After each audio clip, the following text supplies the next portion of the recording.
Hello and welcome to bonus episode number 72 of the Culips English podcast. My name's Andrew.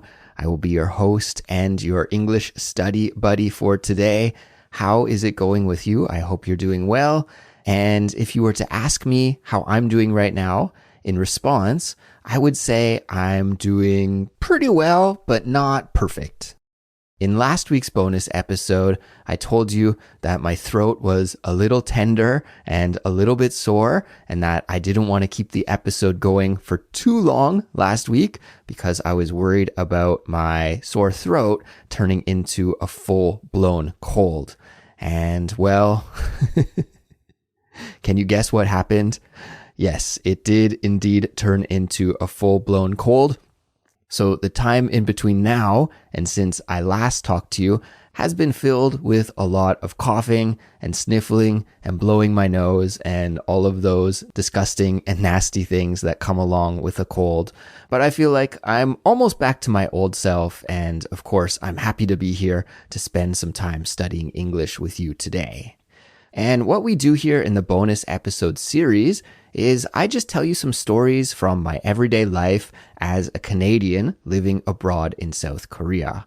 And I've got a couple of stories to share with you this week that I hope you'll find interesting and funny. And of course, the real reason that you're here is to improve your English. So I hope they'll also be helpful in achieving that goal. And to help you with that goal, we have a free transcript for this episode. It comes in an interactive version or a PDF version, and you can download it and follow along with the episode or check your comprehension after listening to the episode just by following the link that's in the description or by visiting our website, culips.com.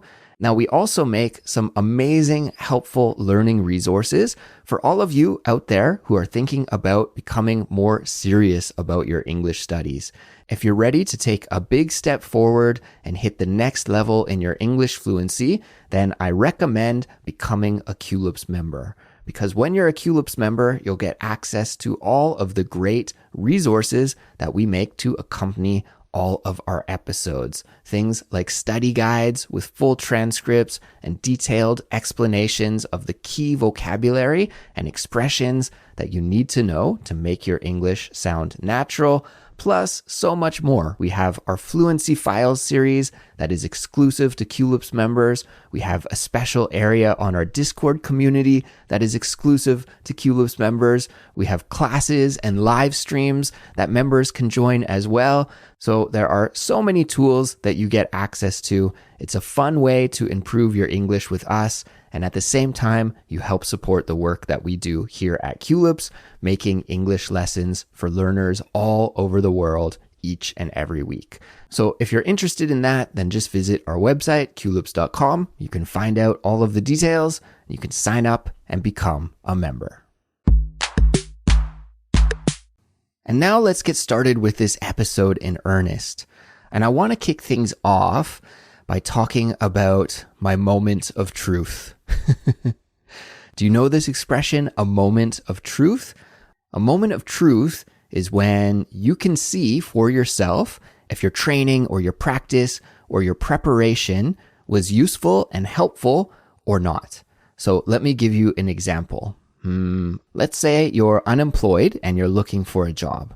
So you go online and you go to the job searching websites and you find a job that looks like it's a great fit for you.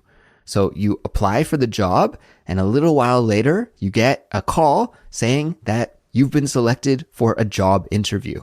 Amazing, right? That's a great opportunity for you.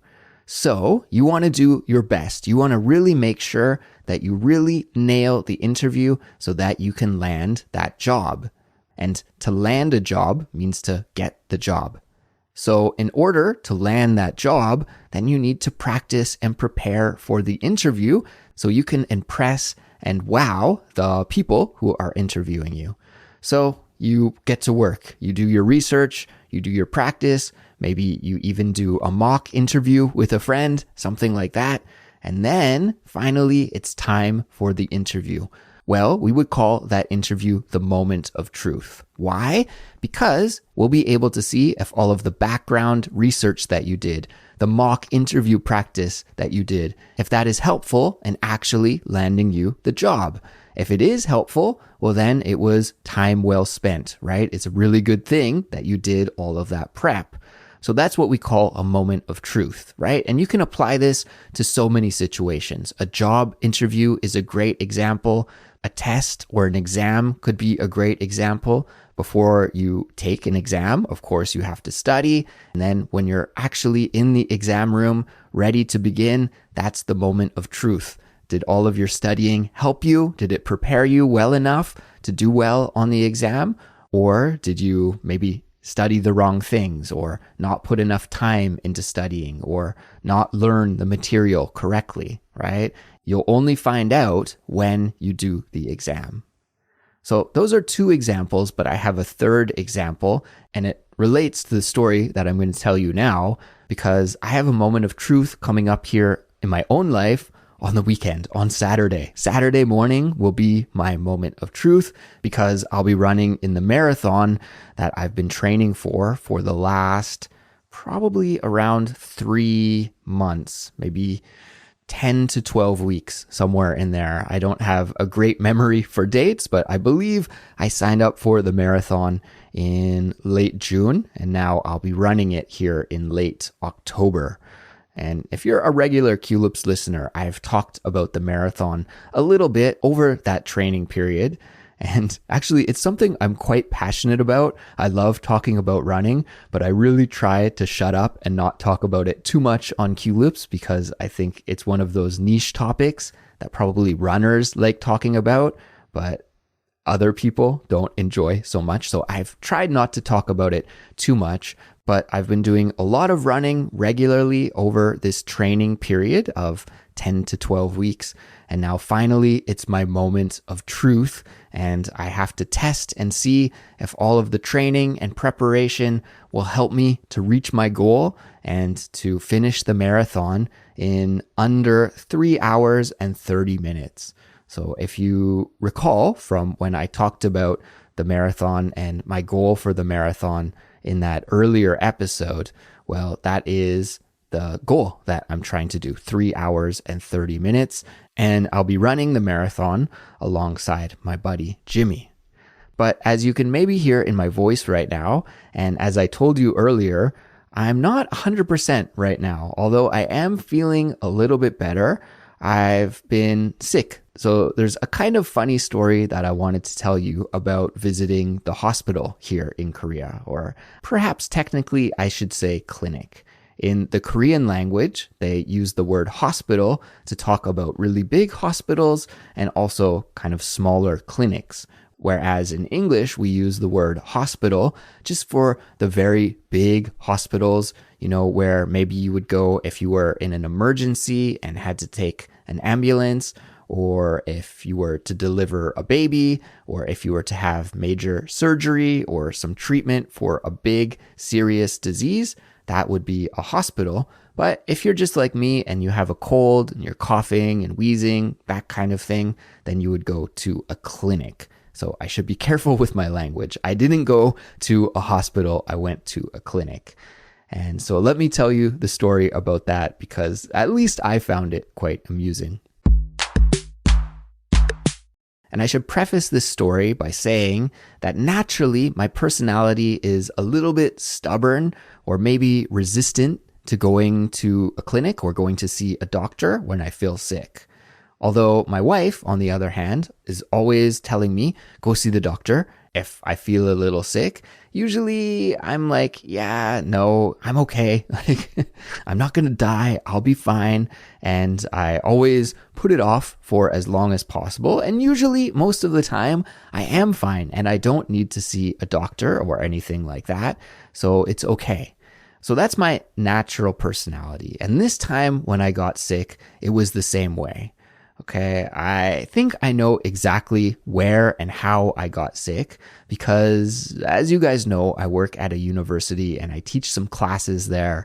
And it's just that time of the year. The season has just changed from summer to fall, and many people are having a hard time adjusting to that.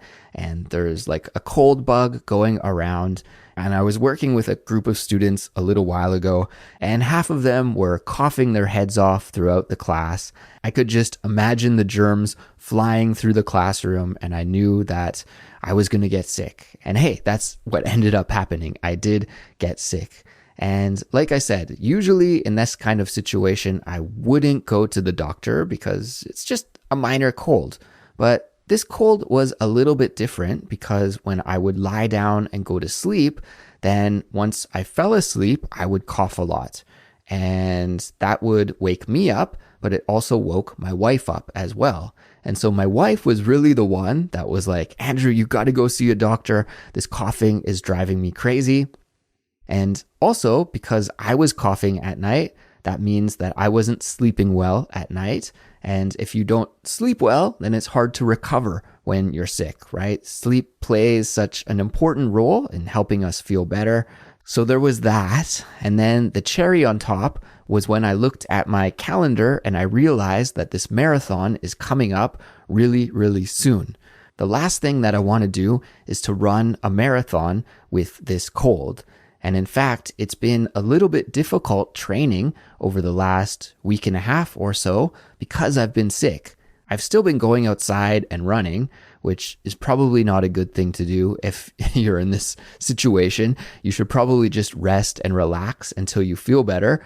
But I feel like I don't have time to rest and relax. If I rest and relax right here at the very end of my training, then maybe I won't be prepared for the marathon. And all of that running that I did, all of those hours of training in the hot weather, in the rain, at night, in the morning, uphill, downhill, you name it. All of those hard hours of training that I've been doing over the last 10 to 12 weeks would be in vain. And it would almost be like I would be flushing those hours of training down the toilet. So I've been out there running still, but obviously it's probably not a great idea to do that. And I've noticed that I've been unable to run with the regular speed and intensity that I do when I'm feeling healthy. My legs and everything just feels sluggish when I go out running right now. So because of these things, because I was keeping my wife up at night, because I was keeping myself up at night, and because I have this marathon coming up at the end of the week, so I decided to go to the clinic and get some medicine from the doctor so I can get better as soon as possible because time's a ticking and the race will be happening before I know it. So that was that. I made up my mind, let's go see the doctor. And I think it was in the Culips live stream I told this story. So if you're a Culips member and you watched our latest Culips live stream that happened a couple of weeks ago, I think I talked about this story with Alina. So I'll try not to repeat myself too much for those of you who already heard it. But in the live stream, I was talking about visiting the dentist, and I mentioned how recently my wife and we moved to our newly renovated house, which is in a new neighborhood from where we used to live. And because of that, we don't really know too many things about this neighborhood. Like when I went to the dentist, I had to find a new dentist, and I had to research and find a new dental office in my new neighborhood. And I had to go through exactly the same thing when finding a clinic to go to. Because I'm new to this neighborhood, I've never been sick in this neighborhood, I don't know where the doctor's office is, I don't know who the good doctors are, I don't know where the clinics are. I was starting from scratch, starting at zero. So I did what I did when I was looking for a new dental office. I just went to the map app on my phone and looked for clinics, and I looked at the pins for all of the clinics that were near to my house. And I think I've mentioned this on Culips as well, but one of the things that I really love about living in Seoul is that it's a very densely populated city, and because of that, you never have to go very far to find anything. And within 500 meters or a kilometer walking distance of my house, there are many, many clinics. So I just found the one that was closest to my house, and I looked at its star rating, because, after people visit a business, they can leave a review and write some comments and give it a ranking of 1 to 5 stars. And so it had, I don't know, 4.4 stars or something like that.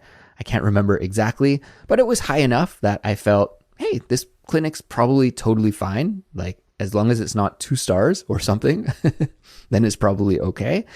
So I decided to visit that clinic because it's close to my house and because I'm lazy. So off I went to the clinic, and it only took me a few moments to walk there from my house, and it was on the 2nd floor of a building. So I went into the stairwell of the building and I walked up the staircase, and it was a kind of older building, but I noticed as I was going up the stairs towards the office that the interior looked older as well. Like, it was almost like I was walking back in time. Now, of course, I've only lived in Korea for around 10 years total, so I can't really say that I'm familiar with the interior decorating trends of the 70s and 80s and 90s, because that was before my time, but it kind of felt like I was walking back into 1970s Korea or something like that. So I thought that was interesting. And then I went into the clinic and I was greeted by the receptionist. And again, the interior of the clinic was very old school. It was like it hadn't been touched since the 1970s or the 1960s. It was actually really cool for me because, as you know, I love vintage products and vintage things, and everything looked really retro in there. And the receptionist was also kind of vintage. I don't know, is it rude to say that? Because the receptionist was quite a bit older than I was expecting. I don't know, usually when I go to a hospital, the receptionist is maybe 30 to 50 years old or something like this. But this receptionist was quite a bit older. I guess, to be polite, I could say she was around the age of a grandma. Okay, let's just say it like that. But she was very, very kind, very, very friendly, and took my info and told me to sit down for a moment. And pretty much like 1 minute after I sat down, I was called in to go see the doctor. And the doctor that I went to was an ENT, ear, nose, and throat doctor. And that's the kind of clinic that you should go to if you have a cold. So I went to the ENT, and when you visit an ENT here in Korea, I'm not sure about in your country, but you usually sit on this kind of special chair that they can lean back if they need to look, in your mouth or up your nose or in your ears or something like that. So I went to the doctor's office, I sat on the chair, and then the doctor came in, and the doctor was also very vintage. He was really, really kind, really, really nice guy. He spoke English, which was shocking to me. When he came into the room, I greeted him and he greeted me back in English. And I was taken aback for a moment that he was speaking to me in English, but he told me that he can speak English and French and German and Korean and Japanese. So he's kind of a linguistic genius. And yeah, he spoke English really well. But he was also maybe, I guess I could say, a grandfather. Actually, my wife was with me when I went to the doctor's, and I didn't notice this, but she noticed it on the wall of the reception area in the waiting room where she was hanging out. She said that she saw his medical license, and yeah, probably based on the date from when he got his license, we kind of think that he's probably in his late 80s to early 90s. So I don't think I've ever visited a doctor that was that old before. And I don't think he's had a foreign patient in a long time before, because he was really outgoing, really friendly, really talkative, and we ended up chewing the fat for a long time. He had actually lived in Canada and Vancouver and knew a lot about the area of the world where I grew up and where I'm from. So we had lots to chat about. But, after we were talking for about 10, 15 minutes or so, I was kind of like, hey, doc, I'm sick. I came here to get a checkup and to get some medicine and not to hang out and talk. So he was like, okay, say ah, open your mouth. So I did that. I opened my mouth. I said, "Aw," and he took one quick little look in my mouth and didn't even really ask me any questions. And he said, "Okay, I'm going to write you a prescription and take this medicine for 3 days and you'll be fine and you'll be better." And so I was thinking, that's interesting. Maybe he should have asked me some more questions about, what my symptoms are, or why I'm sick, or why I'm here, or, my medical history, something like that. But at the same time, I thought he's got many years of experience. Like, this doctor probably has more experience than almost any other doctor in the city. So I decided, okay, I'm just going to trust him. It was only medicine for 3 days. And, he must know what he's doing, right? And my wife agreed with me. She said, yeah, let's just trust this doctor. He knows what he's doing. He's been a doctor for a long time. So great. We got the prescription. We went outside of the clinic. And this is another wonderful thing that I love about Korea, is that clinics and pharmacies are always attached to each other. And so we went down just to the first floor of the building where the pharmacy was, and I got the prescription filled for this kind of cough medicine for 3 days. So I was a little bit skeptical, but I took the medicine for 3 days. And then after, I still had the same problem. No improvement, unfortunately. And now at this point, I was even a little bit more stressed, because that means I was just 3 days closer to having to run the marathon. So I decided instead now to go back to an old hospital in my old neighborhood that I used to go to. And especially this clinic was great when I caught COVID. The 2 times that I had COVID, I went to that hospital and I really liked the doctor. So I thought, I'm not going to roll the dice in my new neighborhood right yet, because time is of the essence. I'm just going to go back to my old neighborhood and see the doctor that I'm used to. So that's what I did. And that doctor did a much more thorough checkup. And he told me that I had a kind of sinus infection that had moved down into my lungs. So yeah, not great, but he gave me a bunch of pills to take and medicine for that. And ever since taking that, I've been so much better.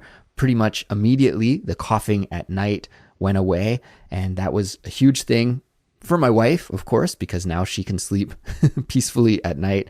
But also, I've been sleeping peacefully at night. So that's great. So yeah, I'm feeling better. I'm not 100% yet. And the moment of truth is coming up here on Saturday. This is my last week of training. But actually, the last week, the lead up before a marathon, you don't really want to push it too hard. You just kind of want to taper down your training so that you're in good shape for the race day. So I'm just going to take it easy this week. I'm not going to do too much training. I'm going to try and relax and sleep well. And then Saturday is the moment of truth for me and for Jimmy. And I feel like Jimmy is going to have absolutely no problems on the marathon. He's been training a lot harder than I have and a lot more regularly than I have. Although I had a training schedule that I was following perfectly for maybe the first 6 to 8 weeks of my training. I had this schedule mapped out and I was following it perfectly. But then my life got really hectic and we lost our dog, Pinky, and I fell into a kind of depression. And I also got really busy with work. And unfortunately, I wasn't able to follow the training schedule perfectly. Although I was still exercising and still running, I wasn't doing as much as I should have been. So I'm a little bit nervous about that. I'm a little bit nervous about not being 100%, but Saturday will be the moment of truth. And next week, I'll be able to report back about whether I was successful at A, finishing the marathon or not, and B, hitting the 3 hour and 30-minute goal or not. So I'll give you an update about that next week. But for now, if you could cheer me on a little bit and maybe on Saturday morning, think of me out there running the race, I think that will give me a big boost and help me to cross the finish line in one piece. And now it's time for this week's vocabulary lesson. So for this week's vocabulary lesson, I want to teach you about the expression cherry on top. cherry on top. And we can use this expression in many different ways. There are a lot of varieties. Sometimes you'll hear people say the cherry on top of the cake, or the cherry on top of the sundae. Or sometimes we even say the icing on top, or the icing on top of the sundae, or the icing on top of the cake. And all of these variations of this expression, they all mean the same thing. So what does it mean? Well, English speakers use this expression when we want to talk about something that's already good that is made even better by something else. And the opposite is also true as well. It could be something that is bad that is made even worse because of something else. Now, when I was telling you my story a little bit earlier about having to run in the marathon pretty soon, I used this expression actually. Did you happen to hear that? If not, don't worry, because we're going to rewind right now and go back and listen to that part of the story a couple of more times, because I want you to hear how I used this expression a little bit earlier in that kind of natural context when it just flowed out of my mouth. So we'll take a listen to that now. And then when we come back, I'll explain exactly what it means, and I'll give you 3 example sentences that will show you how English speakers use this expression in their everyday lives. So let's rewind, go back, and take another listen now.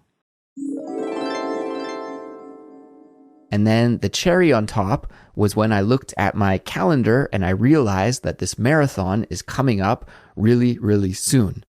And then the cherry on top was when I looked at my calendar and I realized that this marathon is coming up really, really soon. Okay, so what I said there was that the cherry on top was when I looked at my calendar and I realized that the marathon is coming up pretty soon. So as I mentioned a little bit earlier, we can use this expression when we're talking about a bad situation that is made even worse by something else. And that's the kind of way that I use this expression, right? I already had a bad situation. My bad situation was I was sick. And then the cherry on top, something that made that situation even worse, was that I realized that my marathon is coming up really soon. So that bad situation of being sick was made worse by something, which was my realization about the marathon coming up soon. Now, I would say that 50% of the time when English speakers use the expression, it's like this in a kind of negative way. But the other 50% of the time when we use it, it's used in a more positive way. And that's actually the imagery of this expression. The imagery is about dessert. So you could imagine like an ice cream sundae or a piece of chocolate cake, and that kind of dessert is really delicious, right? But we can make the dessert even more delicious by putting a cherry on top of the dessert. So it's like adding to it and making it even more delicious. So that is like the imagery behind the expression. And yeah, like I mentioned, about 50% of the time we'll use it in a positive way to talk about something good that's made even better. Okay, that's the cherry on top. So yeah, be careful with this expression because it could go either way. It's talking about something bad that's made even worse or something good that's made even better. And it's going to depend on the context and the way the speaker's speaking to determine how you can interpret this expression. So now that we know what this expression means, it's time to listen to some example sentences. And like always, I've prepared 3 for you to check out. So let's begin with the first one right now. Here we go. Example sentence number 1. I got a promotion at work, and the cherry on top is that it comes with a raise. I got a promotion at work, and the cherry on top is that it comes with a raise. Let's break this example sentence down. In this example sentence, the speaker says that he got a promotion at work. And even better than just getting promoted, it comes with a cherry on top. So that good situation of getting a promotion was made even better by something else. And that's that he's getting a raise. His salary is going up. Amazing. That's wonderful, right? And that's why this expression, the cherry on top, is the perfect expression to use in this kind of situation when you want to communicate that this good and even better news has just happened to you. Example sentence number 2. The project was already way behind schedule, and then the cherry on top was that my computer crashed and I lost all my files. The project was already way behind schedule, and then the cherry on top was that my computer crashed and I lost all my files. Let's break this example sentence down. Okay, in this example sentence, the speaker is using this expression in a negative way. In fact, he was already in a pretty bad situation. He was working on a project for work and it was late. And then something else happened that made that bad situation even worse. And that is that his computer crashed and he lost all of his files. So here he's using this expression to talk about a bad situation becoming even worse by using the expression, the cherry on top. Example sentence number 3. She thought her day couldn't get any worse, but then the cherry on top was missing the last bus home in the pouring rain. She thought her day couldn't get any worse, but then the cherry on top was missing the last bus home in the pouring rain. Let's break this final example sentence down.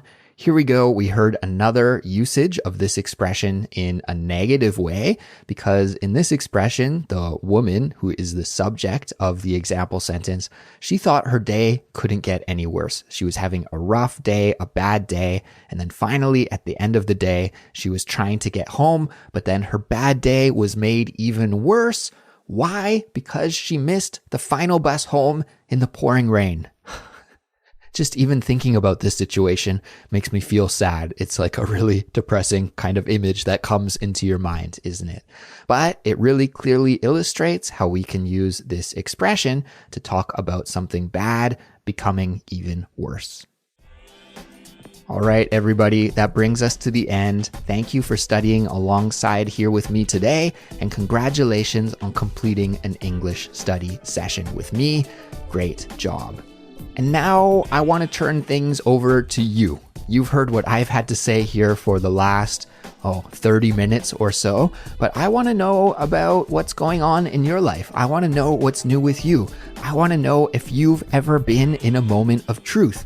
I want to know a situation in your life where something good has become even better, or something bad has become even worse, and where you could use the expression, the cherry on top, to talk about that. So how can you get in contact with me, and how can you contact the rest of our wonderful Culips community?